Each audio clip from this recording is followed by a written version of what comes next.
Hello, everyone. I am using a new camera today, so we'll see how it goes. It's not fancy and blur everything out here, but it is supposed to be better for streaming and not my computer, so we'll see how it goes. I may not have a face for HD, is what I'm thinking. So, yeah. Anyhow, I wanted to jump on. I didn't schedule a live today, which Nick encouraged me to do, and I did do yesterday. But the reason I didn't is I have just finished something, and it inspired me to get on as quick as possible, right? And you got to go with your gut. Everybody understands that. So let's go, huh?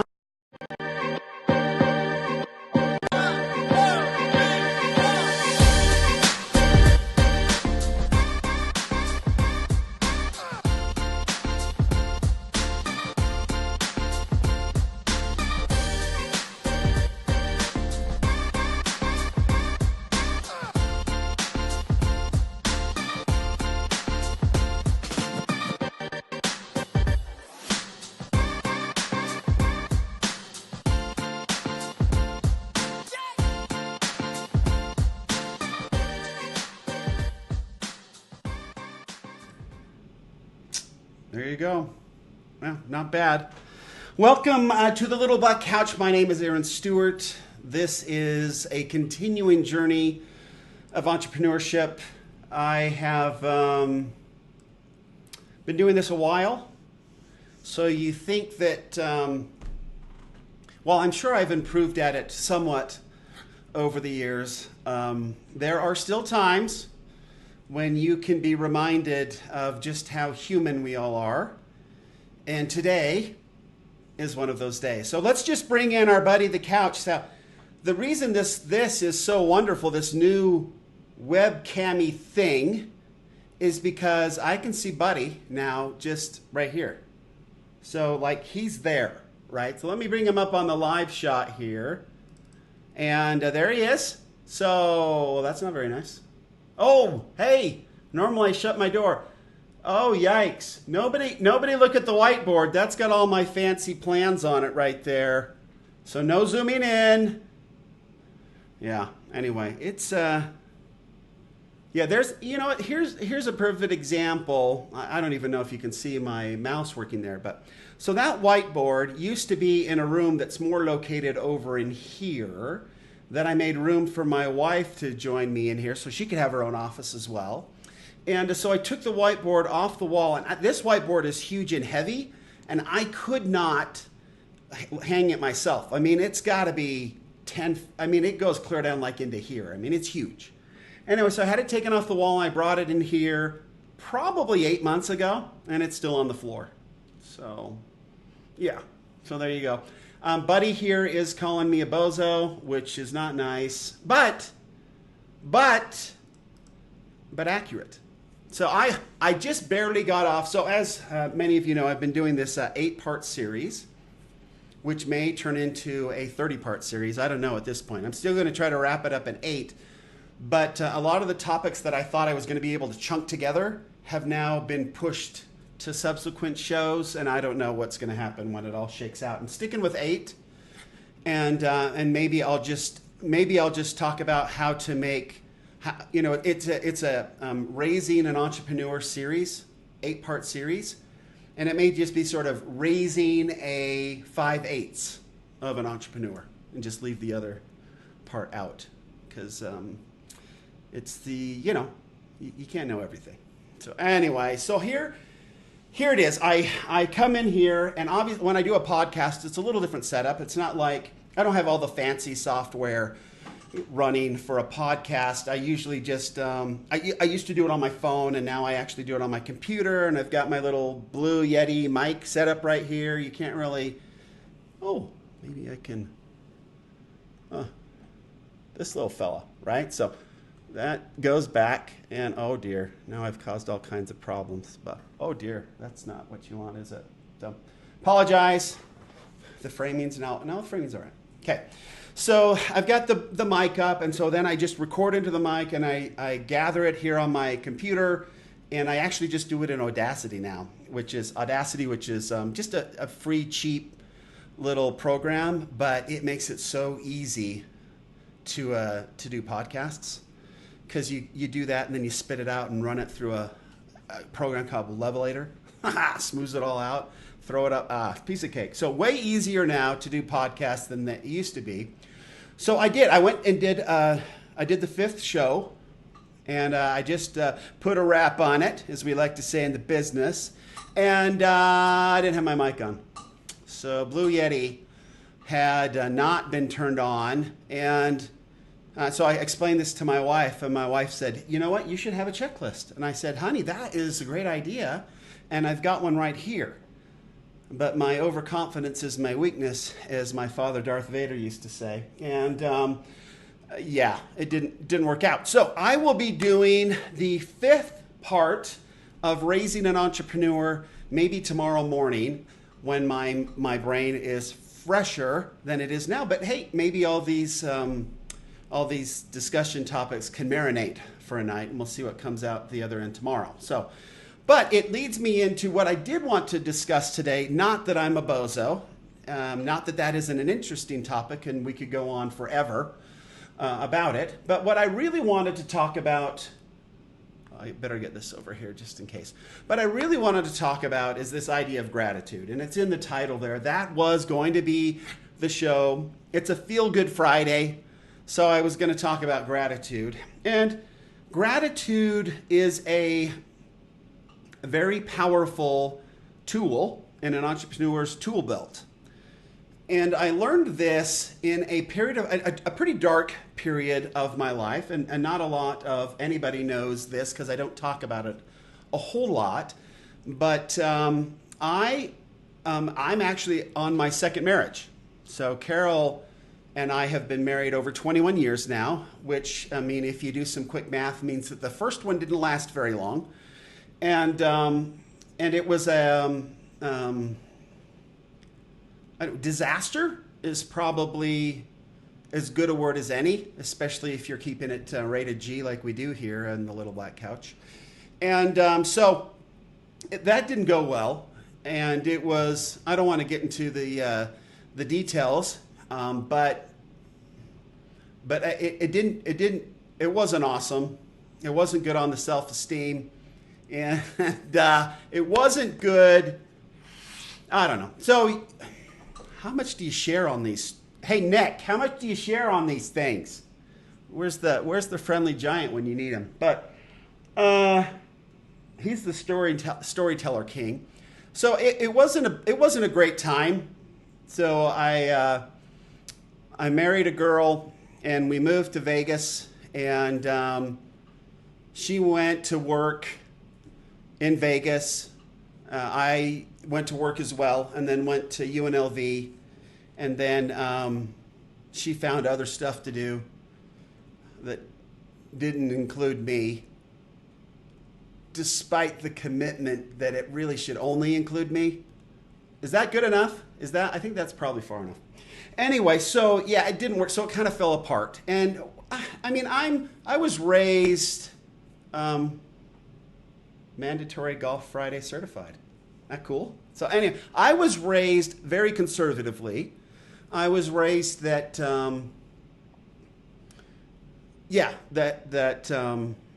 there's certain commitments and commandments that you should probably stick to, just to stay true to yourself and not get any STDs. So anyway, so I went through this time where I was then now single again.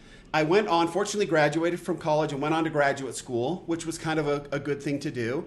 And I've talked a lot about grad school the last 3 weeks or so, because my cousin, who has been taking the office down there in the corner while he's been here working with me on this project that's on that whiteboard that I hope none of you are going to steal, he's been awesome. And we were roommates down at Thunderbird together. So we've had a lot of reminiscing time and discussing. We've talked about doing business together for a very, very long time. But it was during this period that I was living with Travis, and he had to remind me that I used a name, and I wasn't going to do that anymore. So his name is what? Stanley. No, I can't use Stanley either because I know Stanley. Anyway, it's not Travis. Let's just put it that way. Not that he's on Facebook. He's one of those that avoid social media like crazy. So anyhow, so we've been talking a lot, and he kind of reminded me about how I was winning awards in women hating at the time. After that divorce, I absolutely could not stand the opposite sex at all. I mean, if you weren't my mother or one of my sisters or a close cousin, and you were of the opposite sex, I just pretty much was hoping that you just stop breathing. I mean, I just absolutely couldn't stand it. And I was in just such an angry, miserable place. But it was during this time I met, actually oddly enough, that I met somebody who was a female at the time who I was not anywhere in a place where I could be romantically interested in anybody at that point. But I was fascinated by this person because she was always happy. I mean, it didn't matter. And you look at her life and kind of go, why? Right? She had kind of a crappy job. She'd graduated from school, but she wasn't doing what she went to school for, which at that period of my life, I just couldn't understand. And yet she was she was just happy. She just had a grin on her face all the time. I didn't want to talk to her because she was, of the enemy gender. But I was fascinated by this person, and she didn't live where we lived. So we went to school kind of across town, and they lived on the other side of town. And we would go there on weekends, essentially. They were in our church youth group. And so we'd see them on the weekends and hang out with them. And I just could not get over, and I had a really good friend who shall remain nameless as well, that was down at Thunderbird with us. And so he and I would go over and we'd hang out with these girls. And he still thought girls were okay. I mean, I'll bet he doesn't agree. I bet he doesn't think that way now. But that's beside the point. Again, time for another show. Anyway, so this girl was fascinating to me because she was always happy. And I was not. I was miserable. And she became kind of like the first non-family female after the divorce where I thought, you know what? I think she's figured something out. She might be okay. And so I started talking to her a little bit. And I literally was just so curious. I asked her, why in the world are you so happy? And she's like, well, I don't know. And then she said this: there's just so much to be grateful for. I'm like, are you kidding? Have you looked at your life? I mean, it's not that great. I mean, you're living like with 6 other girls in this tiny little place. You've got kind of a crappy job, and you're already graduated from school. You're not dating anybody. You've got no prospects. The only guy talking to you is a guy who hates women. What do you got going for you? And she just could not be unhappy. And so I asked her, what in the world have you got to be grateful for? Just sort of incredulous. And she started listing things off. And it was like, well, it was a beautiful sunrise this morning. Look how blue the sky is today. Wasn't that burrito we just had great? That was the best salsa. Everything was positive and wonderful going on in her life. Oh, and she said something like, and it's so fun to get to talk to you. And I'm thinking, are you crazy? Anyway, as I sat there and listened to her sort of list things off and talk about things, and then watched her subsequent weekends and realized it wasn't just that she was grateful and putting it on her head. She was literally saying what she's grateful for. She would literally say to somebody, oh, you're so funny.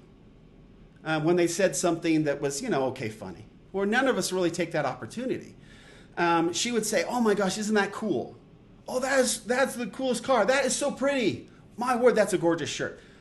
Constant optimism, positive all the time, amazing. And it was just a habit with her. And so I thought to myself, you know what? I have never been more miserable. I'm obviously not in a good place. I know that down the road I need to be in a healthier place, or I am never marrying again. And I want kids, and I want all the stuff that I'd been raised to believe brought you happiness. And I'm so glad that I realized that they do, and have that opportunity. But unless I can get over this dark, angry place that I'm in right now, nothing good is going to come for me. And if she can do it with what she's got going on, I should be able to pull it off too. And so that was the time where I started to be more grateful. And I literally kind of copied her for a little bit. And the stuff that she repeated back to me in this list that she was making up that seemed so trivial and silly was the stuff that really became super easy to be grateful for. Like a blue sky is unbelievable, right? That is amazing. A tree providing shade. I park underneath a tree every day, and always walk out, and I'm so grateful for shade because my car is black, and when I get inside, it's pretty nice. So the shade of a tree, anything I could think of to be grateful for, I started to be grateful for, and literally within the week, I started to feel so much better about life and about future and about everything else. Now I didn't get married right away. I think it took. After that divorce, I think it took like 7 or 8 years. We calculated it once before I got married again. Yes, I was very young the first time, but we do that in our religion sometimes. Yeah, we do. Hey, we're not, why run from it? Anyway, so in fact, my niece just got engaged, and I think she's like 20. So everybody freaking out there? That's how things get done around here. So anyway, that's it. To be an entrepreneur, we are going to face all kinds of difficulties and frustrations, just like the one I had today. To sit around and study, I took copious notes for this show today. I was ready to go. I even had an outline that I did out, and I put it up on the screen so I didn't have to rustle the papers for the podcast. And I had it all here, and I was ready to go, and I fired it up, and the mic was off, right? So no show, nothing recorded, not cool. And yet when I got done, I just sort of giggled, and I texted my wife, and we went through that whole checklist thing. And then I said to her, I literally typed it out to her, I find being human hysterical. Because it is. We just have to learn to laugh at ourselves. I have the opportunity now to do a better show tomorrow. And I will. I've been through the material once and thought about it long and hard, prepared for it, went through that one show, and I thought it was actually a really good show, but it will be better tomorrow. I'm not doing it again today, though. I'm going to have some pizza and relax with my family. And my daughter just said that she wanted to go play golf. So that's also awesome, something to look forward to. So just be grateful and take the time, honestly, as an entrepreneur. Literally the secret to life, not even just being an entrepreneur, but the secret to life is just to be grateful for all the little things. So go outside, take a look at the blue sky, and be grateful for it. Be grateful that you get to hop in a car and drive home tonight. Or be grateful that you get to take a bus and you don't have to take a hand cart. Be grateful that you have shoes on. Be grateful that the air you're breathing is keeping you alive, that you have a place to go lay down and sleep. Literally every little thing that you can think of to be grateful for will help you be happy. It reminds me of and it's actually, I actually referenced this research earlier in the show that was not recorded live. But research they did, I can't remember the year. But anyway, they did some research. Actually, it was the research that sort of put positive thinking kind of out there in the mainstream. And really all they did was they asked individuals at night to write down the 3 things they were most grateful for or went well that day. But to write them down right before they went to bed. And every single one of them became happier over the course of a certain number of months, to the point where they couldn't remember being unhappy. And that's the power of gratitude. And we know based on these this hierarchy of needs that we talked about, that and if we're not feeling safe and if we're not feeling in a good, comfortable place, then it's very hard for us to be great. It's very hard for us to be creative, and to get out of a bad spot and to get out of probably some thick, horrible depression that I was in, clinical, frightfully so, that it was all gratitude for me, and that's what did it. So I'm super grateful for this girl who had to put up with a very negative, angry, bitter person who probably repeated every woman hater joke in the world, because my father just has a million of them. But I never thought they were funny until this particular period of my life, because I have a lovely mother. But anyway, I'm so grateful to come across a person who was like this and taught me, coached me essentially, whether she knew she was a coach or not, how to implement the art of being grateful for every last little thing. And there is so much to be grateful for, and I can promise that if you take time to be grateful for every last little thing around you, you will be happier, you will live a better life, and you will be a far better entrepreneur. Till next time, have a great weekend. I may see you tomorrow. You just never know in this day and age, but we'll see. Thanks.